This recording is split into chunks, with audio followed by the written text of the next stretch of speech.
O Brasil está de volta. Está de volta.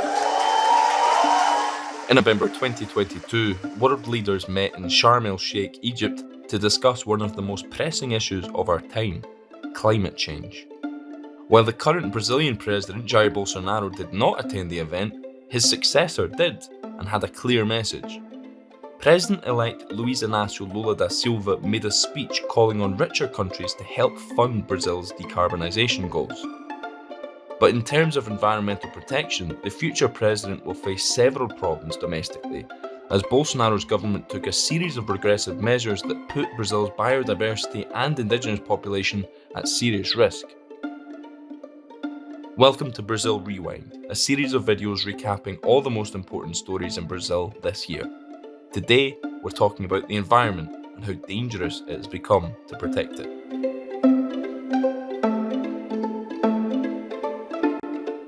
According to Amazon, deforestation levels in the Amazon this year already outstripped those of 2021 by September, meaning that 2022 will be the worst year for Amazon destruction in 15 years. And during the Bolsonaro government, environmental inspection institutions such as IBAMA and ICMBio were gradually dismantled and dissuaded from carrying out oversight. This emboldened those seeking to cut down the forest, making it clear to them that they wouldn't be punished if they did so. And even worse, it endangered those who dedicate their lives to protecting Brazil's environment and indigenous populations.